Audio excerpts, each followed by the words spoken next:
안녕하세요. 여러분, 오늘도 마음을 두근두근하게 해드릴 이야기를 가지고 왔습니다. 2001년 가을, 서울 외곽의 조용한 골목에서 52세 지숙의 평범한 일상이 시작됩니다. 20년을 함께한 남편 승훈과의 안온한 생활. 하지만 그 평화로운 일상 뒤에 숨겨진 충격적인 진실이 있었습니다. 사랑하는 사람이 사이비 종교의 핵심 인물이었다면 여러분은 어떤 선택을 하시겠습니까? 용기와 진실, 그리고 다시 찾은 자아에 대한 이야기. 지숙의 여정을 통해 우리는 진정한 자유가 무엇인지 깨닫게 될 것입니다. 그럼 함께 들어보시겠습니다. 지금부터 시작되는 거짓된 신앙 뒤에 숨겨진 진실 끝까지 함께 해주세요. 이야기 시작하기 전에 구독과 좋아요는 무료니까 한 번씩만 해주세요. 채널에 큰 도움이 됩니다. 서울 외곽의 낡은 단독주택 골목길, 아침 햇살이 한강 다리 너머로 살짝 얼굴을 내미는 2001년 가을입니다. 노란 은행잎이 바람에 살랑거리는 이 조용한 동네에서 52세 지숙은 하루를 시작하고 있었습니다. 지숙은 박정희와 전두환 시대를 거쳐온 중년 여성입니다.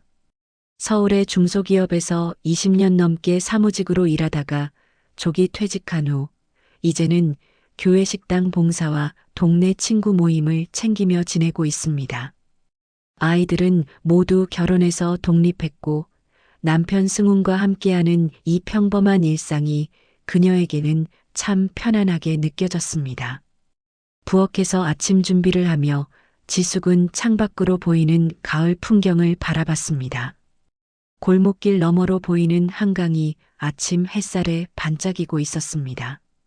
이런 평화로운 순간들이 지숙에게는 소중했습니다. 이제 아이들은 다 결혼했지만 남편 승훈과 함께하는 이틀 안이 참 편안하다 생각했지요. 교회 주방에 들어가면 왠지 내 존재가 필요한 듯한 느낌도 들고 지숙은 속으로 이렇게 생각하며 찬장에서 그릇을 꺼냈습니다. 매일 반복되는 일상이지만 그 안에서 찾는 작은 행복들이 있었습니다. 남편 승훈은 55세로 자신을 유명 목사라고 소개하곤 했습니다. 하지만 실제로는 작은 교회 부속 선교단체에서 설교 보조와 후원금 모금을 담당하고 있었습니다. 단정한 수염과 얇은 책 안경, 늘 흰색 와이셔츠에 검은색 슬랙스를 입고 다니는 그의 모습은 1990년대 후반 인기 있었던 텔레비전 드라마 속 성실한 신앙인 캐릭터를 떠올리게 했습니다. 승훈은 매일 아침 일찍 일어나 기도로 하루를 시작했습니다. 그리고 정갈하게 옷을 입고 교회로 향했습니다. 겉으로 보기에는 정말 모범적인 목사의 모습이었습니다. 그런데 요즘 들어 승훈의 모습에서 뭔가 낯설고 불편한 부분들이 눈에 띄기 시작했습니다. 설교보다는 교인들의 헌금을 효율적으로 징수하는 일에 더 열심이었고 새 신도가 생기면 어찌할 바 모르는 이들을 따로 교육시키는 모습을 보였습니다. 또한 평소보다 전화 통화를 자주 했고 그럴 때마다 목소리를 낮춰 이야기했습니다. 여보, 오늘 교회 점심에 김치전 좀 부쳐줄까요? 지숙이 아침 식탁에서 승훈에게 물었습니다. 식탁 위에는 따뜻한 된장찌개와 김치, 그리고 갓 지은 밥이 놓여 있었습니다. 정말 고맙네. 내 손맛이야말로 교인들이 제일 좋아하지. 나는 봉사 후에 내일 있을 신도 세미나 자료 준비해야 해. 승훈이 환하게 웃으며 대답했습니다. 하지만 그 웃음 뒤에 뭔가 숨겨진 것이 있는 듯 했습니다. 승훈이 말할 때마다 살짝 떨리는 목소리가 요즘 들어 부쩍 늘었다. 교회 일은 감당이 안 될 정도로 많아 보이는데 결국 우리 가족 시간은 줄어들고 있어. 지숙은 속으로 이런 생각을 하며 남편을 바라봤습니다. 뭔가 말하고 싶었지만 선뜻 입이 떨어지지 않았습니다. 부부 사이에도 말하기 어려운 것들이 있다는 걸 나이가 들면서 깨달았습니다. 식사를 마친 승우는 서재로 들어가 무언가를 정리하기 시작했습니다. 지숙은 설거지를 하며 서재에서 들려오는 전화 통화 소리에 귀를 기울였습니다. 평소와는 다른 진지한 목소리였습니다. 네, 알겠습니다. 내일 오후에 뵙겠습니다. 짧은 통화였지만 승훈의 목소리에는 긴장감이 묻어 있었습니다. 이렇게 지숙의 하루는 노란 황혼빛으로 바뀌어갈 무렵까지 이어졌습니다. 교회 식당에서의 봉사, 친구들과의 한강변 산책, 그리고 승훈이 밤늦게까지 교회로 향하는 모습을 바라보는 것으로 하루가 마무리되었습니다. 교회에서 돌아온 지숙은 피곤한 몸을 이끌고 저녁 준비를 했습니다. 승우는 여전히 서재에서 무언가 바쁘게 정리하고 있었습니다. 평소라면 함께 저녁을 준비하곤 했는데 요즘에는 그런 시간도 줄어들었습니다. 저녁 무렵 지숙은 거실 창가에 앉아 차 한 잔을 마시며 생각에 잠겼습니다. 평온해 보이는 일상이지만 어딘가 미심쩍은 구석이 있었습니다. 승훈의 표정에서, 그의 말투에서, 그리고 그가 하는 일들에서 뭔가 숨겨진 것들이 있다는 느낌을 지울 수 없었습니다. 창밖으로 보이는 저녁 풍경은 여전히 아름다웠습니다. 가로등이 하나둘 켜지기 시작하고 집집마다 따뜻한 불빛이 새어나왔습니다. 하지만 지숙의 마음은 왠지 불안했습니다. 하지만 아직은 구체적인 갈등이 눈에 보이지 않았습니다. 그저 마음 한구석에서 꿈틀거리는 불안감일 뿐이었습니다. 지숙은 이런 생각들을 떨쳐내려 했지만 무언가 변화의 바람이 불어오고 있다는 것을 본능적으로 느끼고 있었습니다. 승훈이 서재에서 나와 거실로 왔습니다. 평소보다 표정이 굳어 보였습니다. 오늘 일찍 자야겠어. 내일 중요한 일이 있거든. 무슨 일이세요? 지숙이 물었지만 승우는 대답하지 않고 침실로 향했습니다. 갈등은 아직 수면 아래 잠들어 있었지만 곧 모든 것이 달라질 것이라는 예감이 지숙의 마음을 스쳐 지나갔습니다. 평범했던 일상에 균열이 생기기 시작한 것입니다. 며칠이 지난 어느 날 지숙은 교회 현수막 뒤편에 걸린 포스터 하나가 유독 눈에 들어오는 것을 발견했습니다. 대형 집회가 10월 말에 열린다는 예고 포스터였습니다. 배경 사진에는 휘황찬란한 무대 조명 아래 비밀의 진리를 외치는 듯한 승훈의 뒷모습이 실려 있었습니다. 지숙은 포스터를 자세히 들여다봤습니다. 승훈의 모습이 평소보다 훨씬 당당해 보였고 마치 큰 무대의 주인공 같았습니다. 하지만 포스터 말미에 적힌 주최단체 이름을 보고 지숙은 깜짝 놀랐습니다. 순수복음구국회라는 이름이었는데 이는 지숙이 전혀 들어본 적이 없는 단체였습니다. 지금까지 승훈이 소속된 교회나 선교단체에 대해서는 어느 정도 알고 있다고 생각했는데 이런 큰 행사를 주최하는 단체를 모른다는 것이 이상했습니다. 순수복음구국회? 우리 교회하고는 상관없던 사람들인데 왜 우리 교회가 그 단체와 협력하고 있는 걸까? 승훈에게 물어봐야겠다. 지숙은 속으로 이렇게 생각하며 포스터를 더 자세히 살펴봤습니다. 행사 일정표를 보니 꽤 큰 규모의 집회인 것 같았습니다. 전국에서 수천 명이 모인다고 적혀 있었습니다. 뭔가 불길한 예감이 들었지만 일단은 남편에게 직접 물어보는 것이 좋겠다고 판단했습니다. 혹시 자신이 모르는 새로운 사역이 시작된 것일 수도 있었습니다. 그날 저녁 지숙은 저녁 식탁 위에 그 포스터를 조심스럽게 놓았습니다. 승훈이 식사를 마치고 차를 마시고 있을 때 지숙이 입을 열었습니다.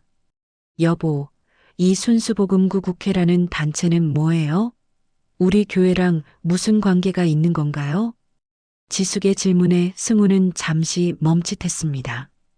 차 잔을 내려놓고 포스터를 보더니 어색한 웃음을 지었습니다. 아, 그건 내가 최근에 아름아름으로 자원봉사하는 곳이야. 거기 대표님이 내 설교를 좋게 봐서 초청받은 거지. 승훈의 대답은 평소보다 조금 빨랐습니다. 마치 미리 준비해둔 답변 같았습니다. 대표님이라면 누구를 말하는 거예요? 저는 그런 거 들어본 적이 없는데요. 지숙이 더 자세히 묻자 승훈의 목소리가 살짝 깔렸습니다. 평소의 온화한 모습과는 다른 표정이었습니다. 좀 복잡해. 교회 간판 뒤에서 일어나는 일들이니까 신경 쓰지 않는 게 좋을 걸세. 승훈의 대답에 지숙은 더욱 의문이 들었습니다. 부부 사이에 숨길 일이 뭐가 있을까요? 특히 교회 일이라면 더욱 투명해야 하는 것 아닌가요? 말은 안 해도 이게 왠지 수상하다. 승훈은 한때 교회 내 열정적인 청년 사역자로 칭송받았지만 점차 영향력 있는 몇몇 신도들에게 둘러싸여 있는 모습이었다. 지숙은 속으로 이런 생각을 하며 남편의 표정을 살펴봤습니다. 평소와는 다른 긴장감이 승훈의 얼굴에 드리워져 있었습니다. 무언가를 숨기고 있다는 것이 분명했습니다. 그런데 여보, 왜 그런 중요한 일을 저한테는 말씀 안 해주셨어요? 우리 부부 사이에 비밀이 있으면 안 되잖아요. 지숙이 조심스럽게 더 물어보자 승훈은 급작스럽게 자리에서 일어났습니다. 의자가 바닥에 긁히는 소리가 났습니다. 지숙아, 내가 하는 일에 너무 깊이 관여하지 마. 나는 하나님의 일을 하고 있고 그것만으로도 충분해. 승훈의 말투가 평소보다 훨씬 차가워진 것을 느낀 지숙은 더 이상 묻지 못했습니다. 이런 모습의 승훈을 본 것은 처음이었습니다. 하지만 가슴 한구석이 묵직해지는 느낌을 떨칠 수 없었습니다. 승훈은 포스터를 집어들고 서재로 향했습니다. 문을 닫는 소리가 유독 크게 들렸습니다. 그날 밤 지숙은 침대에 누워서도 잠이 오지 않았습니다. 승훈이 감추고 있는 무언가가 분명히 있다는 확신이 들었습니다. 그런데도 쉽사리 입을 떼지 못하는 자신이 답답했고 점점 멀어지는 두 사람의 간극을 느낄 수 있었습니다. 옆에서 자고 있는 승훈을 바라보며 지숙은 복잡한 마음이 들었습니다. 20년을 함께 산 사이인데 이렇게 모르는 부분이 있다는 것이 슬펐습니다. 다음 날 아침 승훈은 평소보다 일찍 교회로 나갔습니다. 인사도 제대로 하지 않고 급하게 나가는 모습이었습니다. 지숙은 혼자 남은 집에서 설거지를 하며 계속 생각에 잠겼습니다. 순수복음구 국회라는 단체는 도대체 어떤 곳일까요? 왜 남편은 그 일에 대해 이야기하기를 꺼려할까요? 궁금증은 점점 커져만 갔습니다. 지숙은 문득 승훈의 서재에 들어가 봤습니다. 평소에는 잘 들어가지 않는 곳이었지만 오늘은 왠지 들어가 보고 싶었습니다. 책상 위에는 평소 보던 성경책과 설교 자료들이 놓여 있었지만 서랍 안쪽에서 낯선 서류들을 발견했습니다. 순수복음구 국회라는 이름이 적힌 문서들이었습니다. 지숙은 가슴이 두근거리기 시작했습니다. 서류를 자세히 들여다보니 교인 명단과 헌금 관련 내용들이 적혀 있었습니다. 단순한 자원봉사라고 하기에는 너무 체계적이고 조직적인 자료들이었습니다. 이게 정말 단순한 자원봉사 활동일까요? 그 순간 현관문이 열리는 소리가 들렸습니다. 승훈이 돌아온 것이었습니다. 지숙은 급하게 서류를 원래 자리에 놓고 서재에서 나왔습니다. 심장이 빠르게 뛰었습니다. 일찍 오셨네요? 지숙이 최대한 자연스럽게 말했습니다. 응, 오늘은 일이 일찍 끝났어. 승훈의 대답은 평상시와 다름없었지만 지숙은 뭔가 숨겨진 것들이 있다는 확신을 갖게 되었습니다. 서재에서 본 서류들이 계속 머릿속을 맴돌았습니다. 그날 저녁 식사 시간은 평소보다 조용했습니다. 두 사람 모두 할 말이 있는 듯 했지만 먼저 입을 여는 사람은 없었습니다. 갈등의 씨앗이 비로소 심겨진 순간이었습니다. 평범했던 일상에 작은 균열이 생기기 시작했고 그 균열은 점점 커질 것 같았습니다. 며칠이 더 지나고 지숙의 불안감은 점점 커져만 갔습니다. 승훈의 행동은 더욱 수상해졌고 특히 주말 새벽 4시에 혼자 교회를 나서는 모습을 창문 너머로 지켜본 지숙은 참다 못해 결국 행동에 나서기로 했습니다. 그날 새벽 지숙은 잠옷 위에 가디건을 걸치고 조용히 집을 나섰습니다. 아직 어둠이 가시지 않은 이른 시간이었지만 승훈이 어디로 가는지 확인해야 한다는 생각이 들었습니다. 멀리서 승훈의 뒷모습을 따라가며 지숙은 가슴이 두근거렸습니다. 승훈은 평소 다니던 교회가 아닌 다른 방향으로 향했습니다. 골목길을 여러 번 돌아 도착한 곳은 낡은 건물의 지하였습니다. 간판도 없는 그곳으로 승훈이 들어가는 것을 본 지숙은 놀랐습니다. 그날 오후 지숙은 조심스럽게 교회 뒤편 창고 쪽으로 발걸음을 향했습니다. 평소 잘 사용하지 않는 그 창고에서 요즘 들어 자주 불빛이 새어나오는 것을 목격했기 때문입니다. 혹시 그곳에서 뭔가 중요한 일이 벌어지고 있는 것은 아닐까요? 창고에 가까이 다가가자 안에서 여러 사람의 목소리가 들렸습니다. 지숙은 심장이 두근거리며 창고 문을 살짝 열어봤습니다. 순수복음구국회 간부로 보이는 중년 남성 몇 명이 모여 있었습니다. 어둠 속에서 웅성대는 목소리들이 들려왔습니다. 형님, 이번 헌금 목표가 얼마나 될 겁니까? 한 간부가 낮은 목소리로 물었습니다. 그의 목소리에는 긴장감이 묻어 있었습니다. 전국에서 모인 교인들 목까지 합하면 5천만 원은 거뜬하겠지요. 형님 설교 한마디로 다들 눈물을 흘릴 테니까. 또 다른 간부가 자신 있게 대답했습니다. 마치 이런 일을 여러 번 해본 것처럼 익숙한 말투였습니다. 지숙은 이 대화를 들으며 충격을 받았습니다. 헌금을 목표 금액으로 정해놓고 계획적으로 모으는 것이 정상적인 종교 활동인가요? 더욱 놀라운 것은 그때 들려온 승훈의 목소리였습니다. 좋네, 명단 전부 확보해줘. 영입만 잘 되면 우리의 힘은 더 커질 거야. 승훈이 속삭이듯 말했습니다. 평소 예배 때 듣던 온화한 목소리와는 전혀 달랐습니다. 지숙은 충격에 휩싸였습니다. 이게 정말 자신이 20년을 함께 산 남편의 목소리일까요? 귀를 막고 얼른 문을 닫았지만 이미 심장이 터질 듯 뛰고 있었습니다. 온몸이 떨렸습니다. 혹시 이게 사이비 집단인 건가? 아니, 더 무서운 게 있을지도 몰라. 집으로 돌아온 지숙은 혼란스러운 마음을 감출 수 없었습니다. 승훈은 단순 봉사를 넘어 사람들을 조직화해 막강한 영향력을 구축하는 중이었습니다. 이것은 분명히 정상적인 종교 활동이 아니었습니다. 그날 저녁 지숙은 더 이상 혼자 고민할 수 없다고 판단하고 친구 은숙에게 전화를 걸었습니다.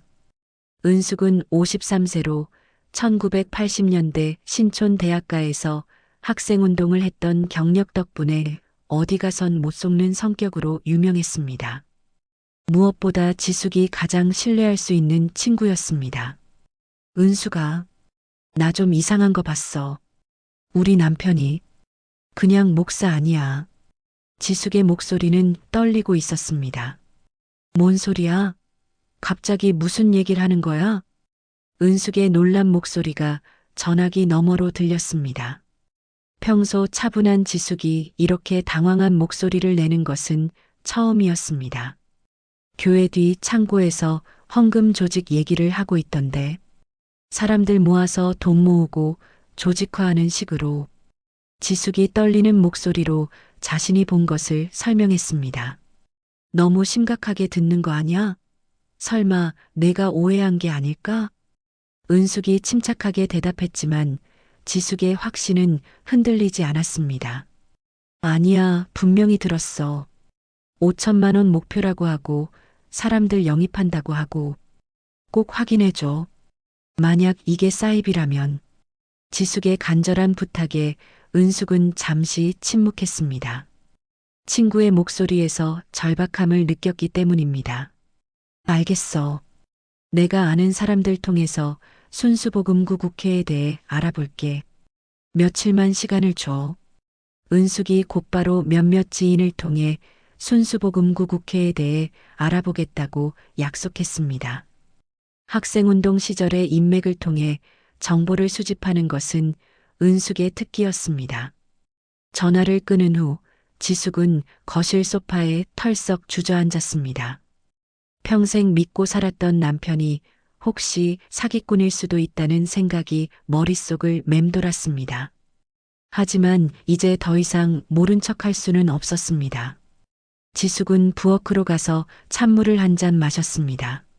머리를 정리해야 했습니다. 감정적으로 판단해서는 안 되는 일이었습니다. 그날 밤 승훈이 돌아왔을 때 지숙은 평상시처럼 저녁을 차려주었습니다. 하지만 식탁에 앉아있는 승훈의 모습이 정과는 달리 보였습니다. 과연 이 사람이 정말 하나님의 일을 하고 있는 걸까요? 오늘 교회 일은 어떠셨어요? 지숙이 조심스럽게 물었습니다. 평상시와 다름없는 질문이었지만 이제는 그 답변을 다르게 들을 수밖에 없었습니다. 별일 없었어. 그냥 평상시처럼. 승훈의 대답은 담담했지만 지숙에게는 그 모든 것이 거짓말로 들렸습니다. 창고에서 들었던 대화가 계속 머릿속을 맴돌았습니다. 식사를 마친 후 승훈은 다시 서재로 들어갔습니다. 지숙은 설거지를 하면서도 계속 생각에 잠겼습니다. 이제 자신의 평화로운 일상을 벗어나 행동의 문턱을 넘어야 할 때가 온 것 같았습니다. 그날로 지숙은 진실을 밝혀내기 위한 첫걸음을 내딛었습니다. 더 이상 수동적으로 기다릴 수만은 없었습니다. 은숙의 도움을 받아서라도 승훈이 정말 무슨 일을 하고 있는지 반드시 알아내야 했습니다. 밤늦게 잠자리에 들면서도 지숙의 머릿속은 복잡했습니다. 내일부터는 모든 것이 달라질 것 같았습니다. 며칠간 은밀히 뒤를 밟던 은숙은 결국 충격적인 사실을 확인해 왔습니다. 전화벨이 울리자 지숙은 가슴이 두근거리며 수화기를 들었습니다. 은숙의 목소리는 평소보다 훨씬 진지했습니다. 지숙아, 내가 확인해 봤어. 내 남편이 지금 활동하는 곳은 최명훈 미망인이 운영하던 그 비밀 조직이야. 대표 이름만 바꿔서 아직도 사람들을 통제하고 있더라고. 은숙이 전해준 정보는 상상했던 것보다 훨씬 심각했습니다. 순수복음구 국회는 한때 사회를 떠들썩하게 만들었던 대형 사이비 교주 최명훈이 건재하던 조직의 잔재였습니다. 그 교주가 감옥에 갔음에도 배후 조정 세력이 여전히 교인들을 세뇌하고 있다는 것이었습니다. 더 충격적인 건 최근 교주의 동생인 최명우가 조직을 비밀리에 재건하고 있다는 첩보도 입수했다는 거야. 내 옛날 동료가 시민단체에서 일하면서 이런 정보들을 계속 추적하고 있거든.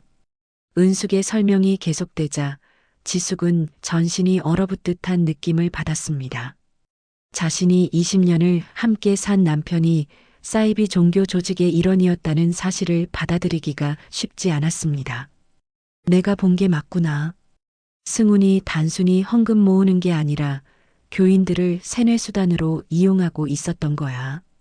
지숙은 속으로 이렇게 생각하며 온몸이 떨리는 것을 느꼈습니다. 창고에서 들었던 대화가 이제 완전히 다른 의미로 다가왔습니다. 지숙아, 이제 어떻게 할 거야? 이거 정말 위험한 일이야. 혹시 승훈이 내가 조사하고 있다는 걸 알게 되면. 은숙의 걱정스러운 목소리에 지숙은 더욱 불안해졌습니다. 하지만 진실을 알아야 한다는 마음은 변하지 않았습니다. 그런데 더 큰 충격이 기다리고 있었습니다. 그날 저녁 승훈은 지숙의 휴대전화 통화 기록을 확인했습니다. 자신이 모르게 수상한 전화를 걸었다는 사실에 분노한 승우는 갑작스러운 폭언과 폭력을 퍼부었습니다. 내가 내 구역에 무슨 짓을 한 거야? 감히 나를 의심해? 너는 가족이 아니야. 승훈의 화난 목소리가 집안을 울렸습니다. 지금까지 한 번도 본 적 없는 무서운 모습이었습니다. 평소 온화하던 남편의 모습은 온데간데였고 마치 다른 사람 같았습니다. 지숙은 뒷걸음질 쳤습니다. 승훈의 눈에는 지금까지 본 적 없는 차가운 분노가 서려 있었습니다. 20년 동안 함께 살면서 이런 모습을 본 것은 처음이었습니다. 나는 당신이 사람들을 속이고 있다는 걸 믿을 수 없었어. 하지만 아니라고 말해줄 수 있겠어요? 지숙이 떨리는 목소리로 대답했습니다. 무서웠지만 물러설 수 없었습니다. 더 이상 묻지 마. 내가 여길 떠나는 게 좋아. 승훈이 차갑게 말하며 등을 돌렸습니다. 그의 목소리에는 위협적인 기운이 가득했습니다. 그날 밤 지숙은 아이들 결혼식 사진이 걸린 거실벽 앞에서 오열했습니다.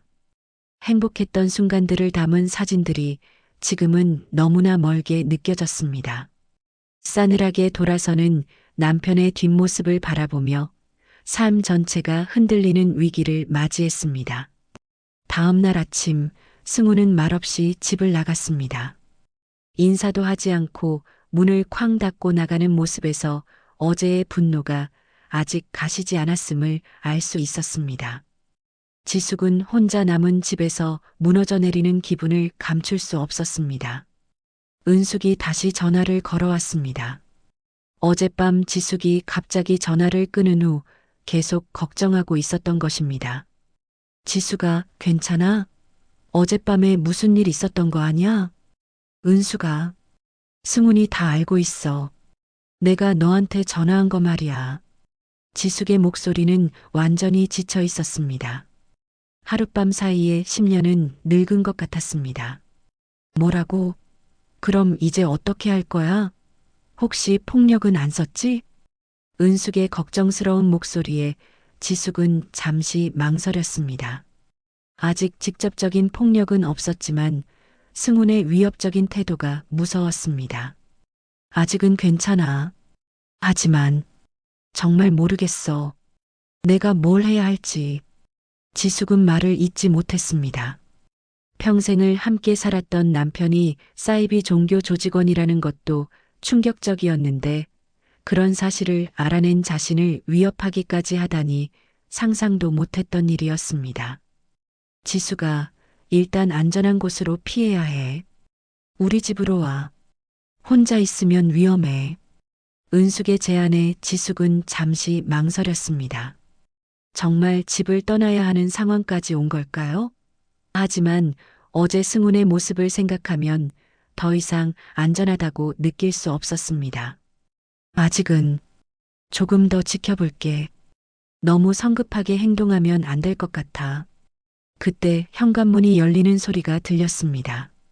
승훈이 돌아온 것이었습니다. 지숙은 급하게 전화를 끊었습니다. 지수가 어디 있어? 승훈의 목소리에는 어제와는 다른 차가운 기운이 흘렀습니다. 평소의 다정한 목소리와는 완전히 달랐습니다. 여기 있어요. 지숙이 떨리는 목소리로 대답했습니다. 승우는 지숙 앞에 서서 한동안 말없이 바라봤습니다. 그 시선 속에는 지금까지 본 적 없는 냉혹함이 담겨 있었습니다. 마치 지숙을 적으로 보는 것 같았습니다. 앞으로는 함부로 다른 사람들과 연락하지 마. 특히 은숙 같은 사람들하고는. 승훈의 경고에 지숙은 고개를 끄덕일 수밖에 없었습니다. 저항할 용기가 나지 않았습니다. 그날 저녁 식사 시간은 평소보다 조용했습니다.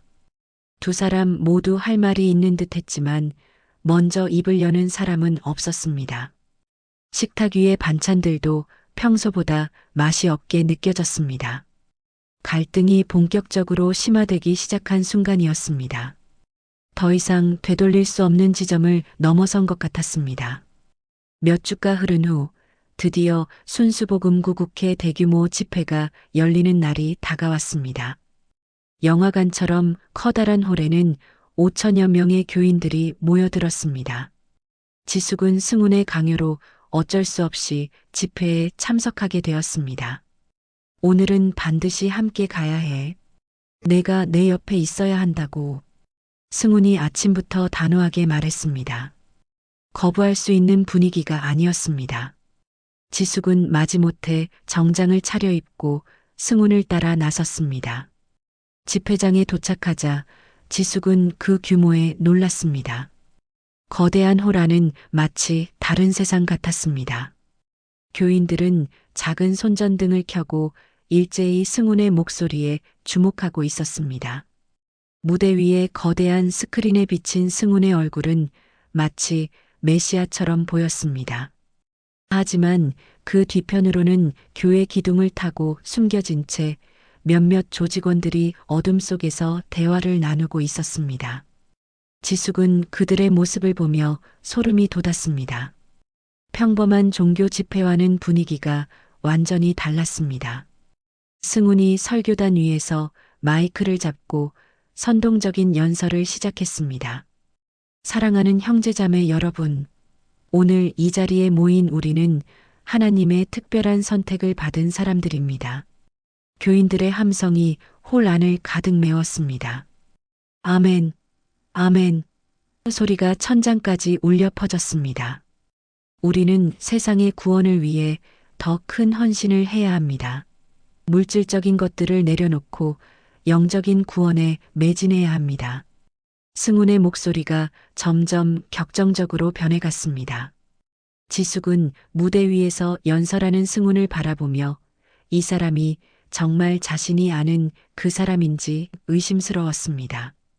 진정한 신앙인이라면 자신의 모든 것을 바쳐야 합니다.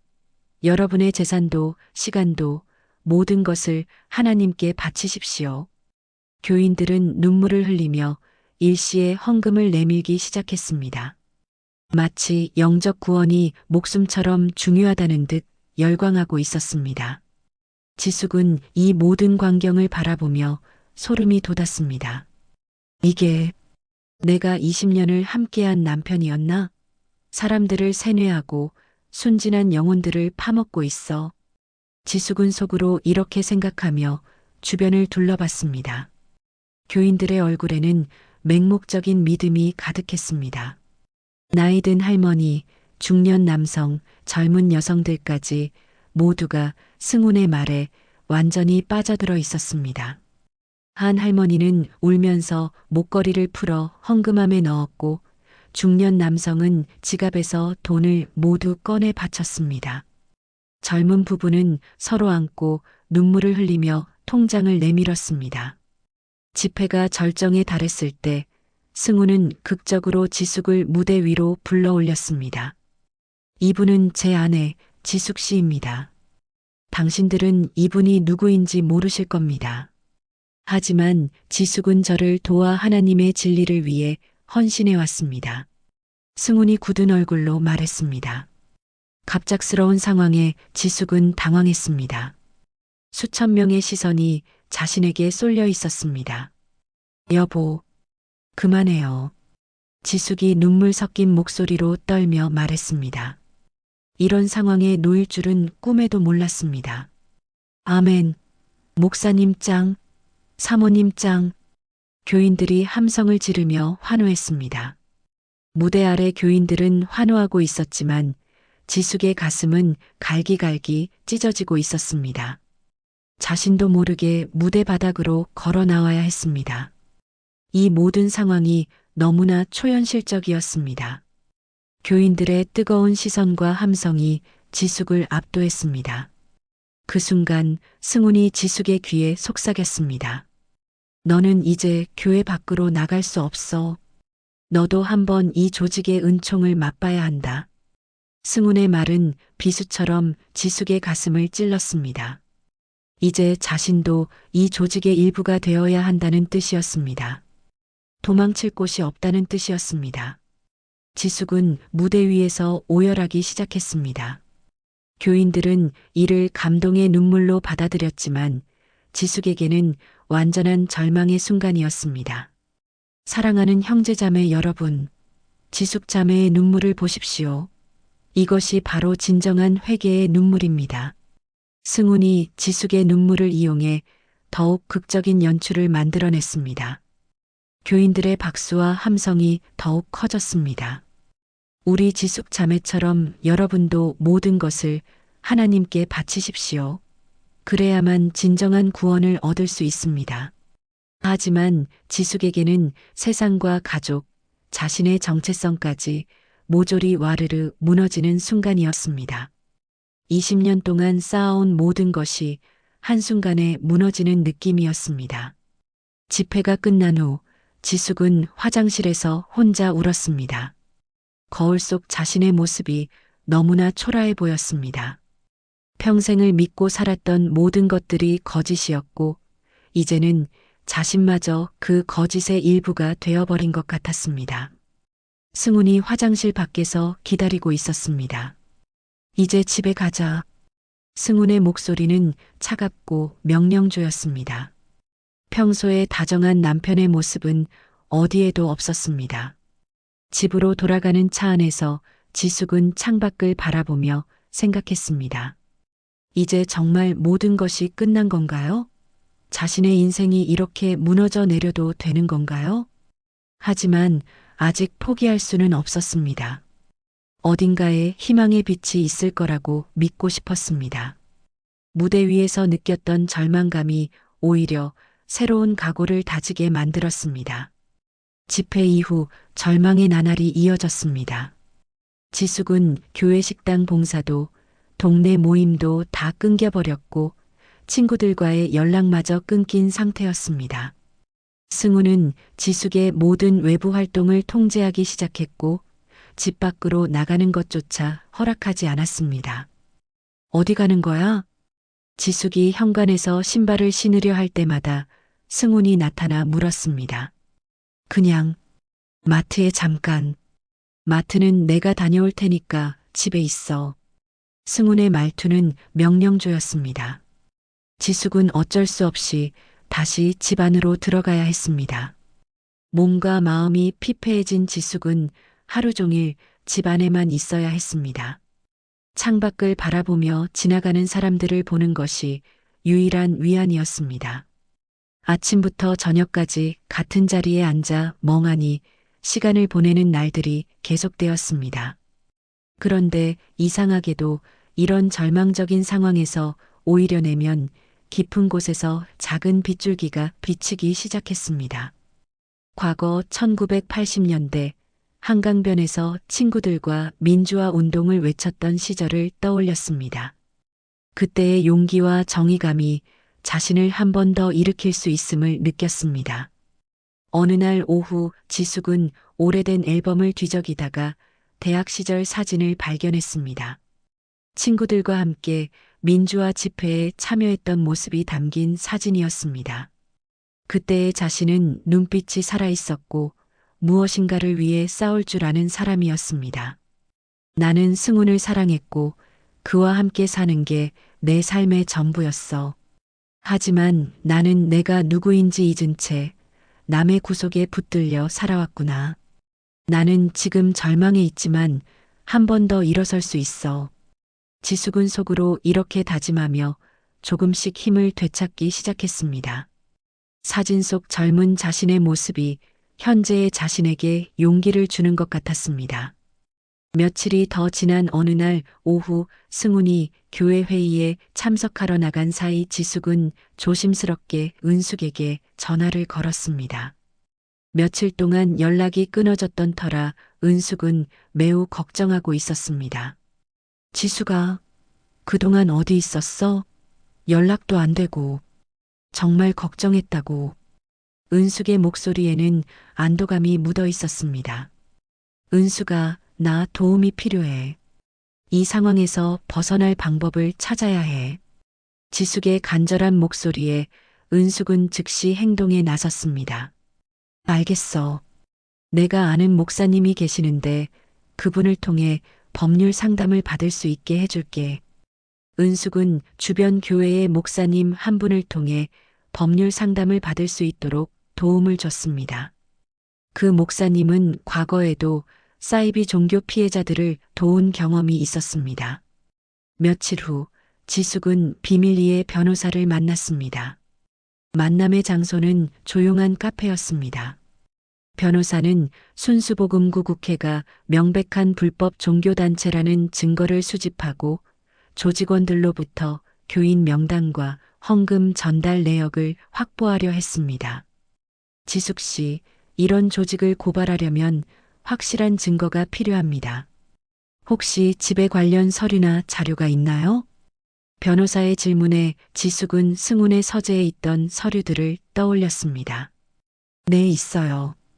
교인 명단이랑 헌금 관련 자료들이 서재에 있습니다. 그럼 그 자료들을 확보해야 합니다. 하지만 매우 조심스럽게 해야 해요. 발각되면 위험할 수 있습니다. 변호사의 조언에 따라 지숙은 조심스럽게 계획을 세웠습니다. 승훈이 교회에 간 사이 서재에서 중요한 서류들을 복사해 두기로 했습니다. 다음 날 승훈이 오후에 교회 업무로 나간 후 지숙은 서재로 향했습니다. 서랍을 열어보니 예상했던 대로 순수복음구 국회 관련 서류들이 가득했습니다. 교인 명단, 헌금 내역, 조직도까지 모든 것이 정리되어 있었습니다.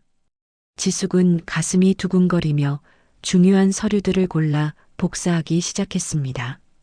하지만 너무 많은 자료가 있어서 시간이 오래 걸렸습니다. 그런데 그날 밤 승훈이 평소보다 일찍 집에 돌아왔습니다. 지숙이 서재에서 나오는 모습을 목격한 승훈은 격분했습니다. 내가 또 무슨 짓을 한 거야? 승훈이 소리를 지르며 지숙에게 다가왔습니다. 그의 얼굴은 분노로 일그러져 있었습니다. 아무것도 안 했어요. 그냥 청소를. 거짓말 하지 마. 내가 뭘 하려는지 다 알고 있어. 승훈이 지숙의 팔을 거칠게 잡았습니다. 지숙은 아픔에 소리를 질렀습니다. 하지만 이번에는 지금까지와 달랐습니다. 지숙 안에서 뭔가 강한 의지가 솟아올랐습니다. 더 이상 당하고만 있을 수 없다는 생각이 들었습니다. 여보, 난 당신이 거짓의 탈을 쓰고 사람들을 괴롭히는 걸 더는 두고 볼 수 없어. 난 나를 되찾을 거야. 지숙이 단호한 목소리로 말했습니다. 자신도 놀랄 정도로 강한 목소리였습니다. 승우는 지금까지 본 적 없는 지숙의 모습에 당황했습니다. 순종적이고 말없던 아내가 이렇게 강하게 나올 줄은 몰랐습니다. 내가 감히 나를 배신하는 거야? 네, 감히 합니다. 이제 더 이상 당신의 거짓말에 속지 않을 거예요. 지숙의 눈에는 결연한 의지가 빛나고 있었습니다. 20년 동안 억눌러왔던 모든 감정이 한꺼번에 터져나왔습니다. 그날 밤 지숙은 몇 가지 필요한 물건만 챙겨서 은숙의 집으로 피했습니다. 더 이상 승훈과 같은 집에서 지낼 수 없었습니다. 비록 모든 것을 잃었지만 자신만은 지켜내야 한다는 각오가 생겼습니다.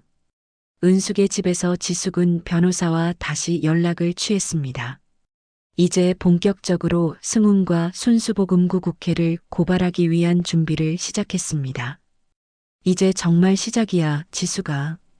은숙이 지숙의 손을 잡으며 말했습니다. 응, 이제 더 이상 물러설 곳은 없어. 지숙도 단호하게 대답했습니다. 진실과 마주할 준비가 되었습니다. 2001년 겨울, 서울지방법원 앞. 차가운 겨울바람이 불어오는 이른 아침, 순수복음구 국회 책임자들과 승훈은 횡령 및 사기 혐의로 기소되어 재판을 받고 있었습니다. 지숙은 법정 증인석에 서서 떨리는 목소리로 증언을 시작할 준비를 하고 있었습니다. 지난 몇 개월간 지숙과 은숙, 그리고 변호사는 충분한 증거를 수집했습니다. 승훈의 서재에서 복사한 교인 명단과 헌금 내역, 창고에서 들었던 대화 내용을 녹음한 파일, 그리고 피해를 당한 교인들의 증언까지 모든 것이 준비되어 있었습니다. 법정안은 긴장감으로 가득했습니다. 방청석에는 순수복음구 국회에 속았던 교인들과 그들의 가족들이 앉아 있었습니다.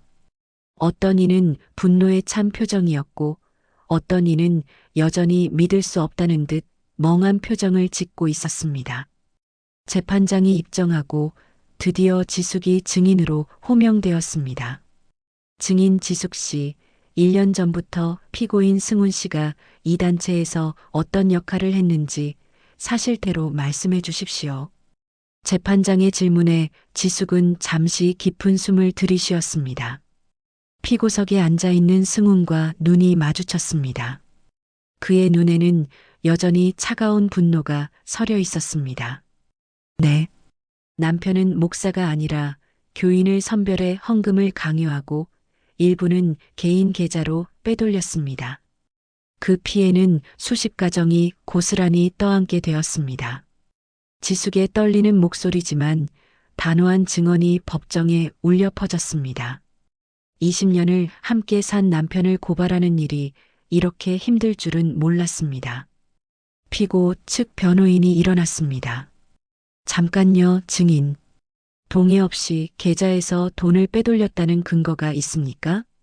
혹시 부부간의 사적인 감정이 개입된 것은 아닙니까?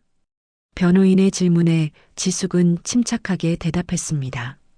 제가 직접 들은 대화와 증거 자료를 모두 모아 변호사님께 전달했습니다. 이 법원 앞에 다 있습니다. 또한 피해를 당한 교인들의 통장 내역도 모두 확인되었습니다. 지숙이 미리 준비한 서류 뭉치를 가리키며 말했습니다. 은숙과 함께 밤낮으로 정리한 자료들이었습니다. 검사가 추가 질문을 했습니다. 증인께서는 피고인이 교인들에게 어떤 방식으로 헌금을 강요했는지 직접 목격한 적이 있습니까? 네, 있습니다. 집회에서 교인들이 목걸이와 통장까지 바치도록 유도하는 것을 봤습니다. 그리고 교회 창고에서 헌금 목표 금액을 정해놓고 계획적으로 징수하는 대화도 들었습니다. 지숙의 증언이 계속되자 방청석에서 흐느끼는 소리가 들렸습니다. 피해를 당한 교인들이었습니다. 승우는 차갑고 서늘한 눈빛으로 지숙을 바라봤습니다. 한때 사랑했던 아내가 자신을 고발하고 있는 상황을 받아들이기 어려워하는 것 같았습니다. 너에게 이렇게 배신당할 줄은 몰랐다. 하지만 이미 늦었다. 승훈이 속으로 이렇게 생각하고 있는 것이 표정에서 읽혔습니다. 검사가 마지막 질문을 했습니다. 증인께서는 왜 이렇게 용기 있는 증언을 하게 되었습니까? 지숙은 잠시 생각한 후 대답했습니다. 저도 한때는 남편을 믿었습니다. 하지만 순진한 사람들이 속아서 전 재산을 잃고 가정이 파탄나는 것을 더 이상 볼 수 없었습니다.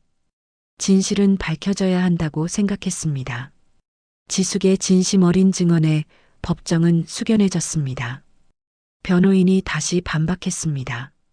하지만 증인도 결국 이 조직의 일원이었던 것 아닙니까? 집회에 참석하고 무대에까지 올라가지 않았습니까? 그것은 강요에 의한 것이었습니다. 저는 그 순간까지도 남편이 정말 종교인이라고 믿고 싶었습니다. 지숙의 대답에 재판장이 고개를 끄덕였습니다. 증언이 끝나고 재판은 다음 주로 연기되었습니다. 법정을 나서는 지숙을 은숙이 맞이했습니다. 수고했어, 지숙아. 정말 잘했어. 고마워, 은숙아. 내가 없었다면 이렇게 용기를 낼 수 없었을 거야. 2주 후 법원은 결국 승훈에게 징역 5년, 순수복음구 국회 책임자들에게는 각 3년 이상의 형을 선고했습니다. 방청석에 앉아있던 교인들 몇몇은 눈물을 흘리며 고개를 숙였습니다.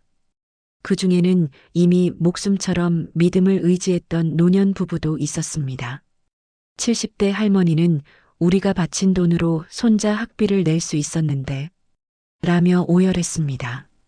젊은 부부는 아이 분유값까지 바쳤는데 어떻게 하라는 거냐며 분노했습니다. 지숙은 이런 모습들을 보며 고통스러웠습니다. 남편을 고발한 것이 옳은 일이었다는 것을 알면서도 이렇게 많은 사람들이 상처받은 것을 보니 마음이 아팠습니다. 하지만 한편으로는 묘한 해방감을 느꼈습니다. 오랫동안 짓눌러왔던 진실이 드디어 밝혀진 것입니다. 판결이 내려진 후 지숙은 법원 계단에 앉아 깊은 생각에 잠겼습니다.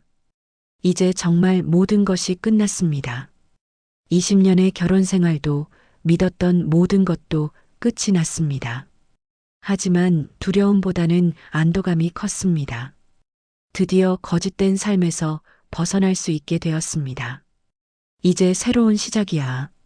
지숙은 속으로 다짐하며 법원을 나섰습니다. 차가운 겨울바람이 불었지만 마음은 오히려 따뜻했습니다.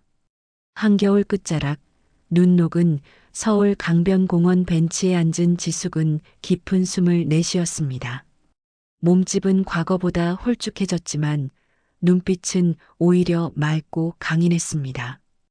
은숙이 준 작은 다이어리에는 하루하루 자신이 느낀 감정과 감사할 일을 적어 놓았습니다. 재판이 끝난 지 6개월이 지났습니다.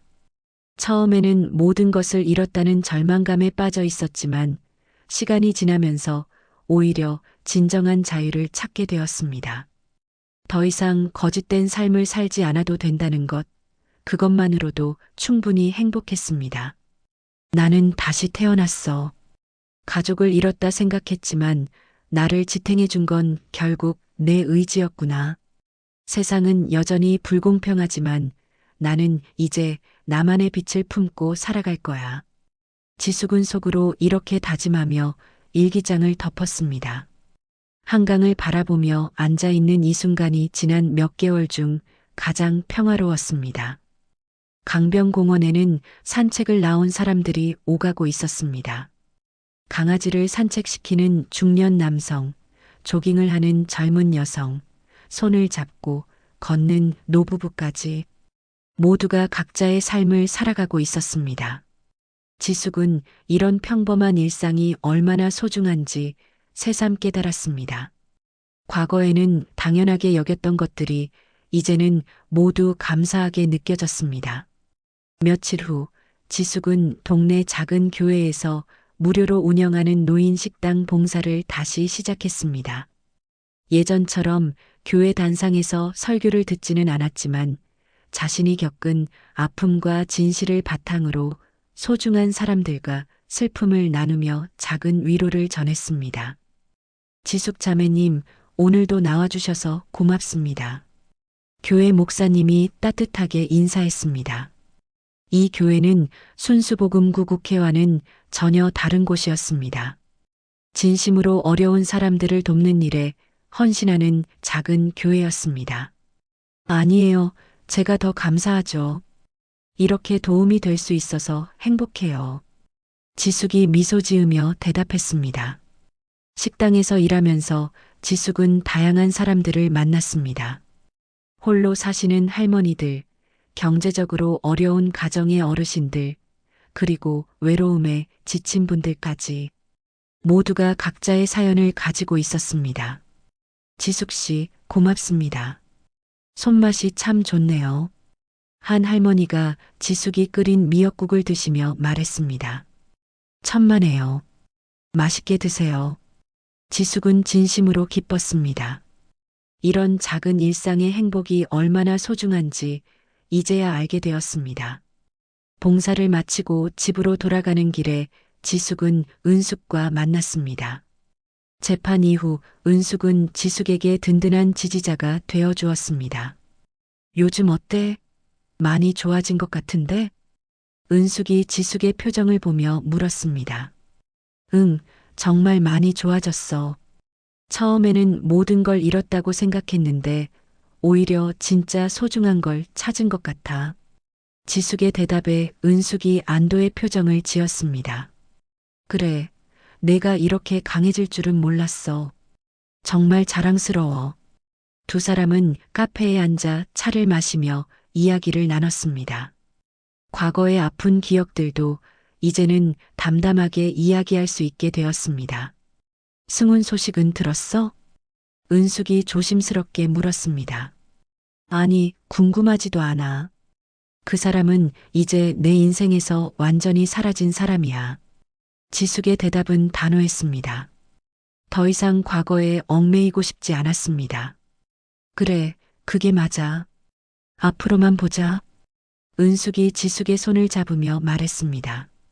그날 저녁 지숙은 혼자 살고 있는 작은 원룸에서 저녁을 준비했습니다. 비록 좁은 공간이었지만 자신만의 공간이 있다는 것이 행복했습니다. 더 이상 누구 눈치를 보지 않아도 되고 자신이 원하는 대로 살 수 있었습니다. 창밖으로 보이는 저녁 풍경을 바라보며 지숙은 생각했습니다. 새로운 봄이 오듯 자신의 삶에도 다시 푸른 희망이 깃들고 있었습니다. 과거의 상처는 아물지 않았지만 그 상처가 오히려 자신을 더 강하게 만들었습니다. 다음 날 아침 지숙은 일찍 일어나 한강변으로 산책을 나갔습니다. 아침 햇살이 강물에 반짝이고 있었습니다. 1년 전 모든 것이 시작되었던 그 가을과는 완전히 다른 마음이었습니다. 산책길에서 만난 할머니 한 분이 지숙에게 말을 걸었습니다. 아가씨, 표정이 참 밝네요. 좋은 일 있으세요? 네, 그냥 오늘이 좋아서요. 지숙이 환하게 웃으며 대답했습니다. 정말 그랬습니다. 특별한 일이 있는 것은 아니었지만 그냥 오늘이 좋았습니다. 자유롭게 숨 쉴 수 있다는 것, 자신의 의지로 살아갈 수 있다는 것, 그것만으로도 충분히 행복했습니다. 오후에 봉사를 마치고 돌아오는 길에 은숙이 전화를 걸어왔습니다. 지숙아, 이제 진짜 내 편이 있어. 응, 나도 이제 내 편이 생겼어. 바로 나 자신. 지숙이 미소 지으며 대답했습니다. 변화된 세상 속에서 지숙은 이제 자신만의 정의와 진실을 지켜가기로 다짐했습니다. 더 이상 남의 기대에 맞춰 살지 않고 자신이 옳다고 생각하는 길을 걸어갈 것입니다. 새로운 봄이 오듯 지숙의 삶에도 다시 푸른 희망이 깃들었습니다. 과거의 상처는 아물진 않았지만 그 상처가 오히려 그녀를 더 강하게 만들었습니다. 이제 진정한 자신의 삶이 시작된 것입니다. 이렇게 지숙의 이야기가 막을 내렸습니다. 20년간 믿어왔던 모든 것이 무너져 내렸지만 지숙은 진정한 자신을 되찾았습니다. 거짓된 삶에서 벗어나 자유롭게 숨 쉴 수 있게 된 것. 그것만으로도 충분한 행복이었죠. 때로는 모든 것을 잃었을 때도 소중한 것을 찾을 수 있습니다. 지숙처럼 여러분도 어떤 어려움 속에서도 자신만의 빛을 잃지 않으시길 바랍니다. 오늘 이야기는 어떠셨나요? 댓글로 여러분의 생각을 들려주세요. 이 이야기가 여러분의 가슴에 남았다면 좋아요와 구독 부탁드립니다.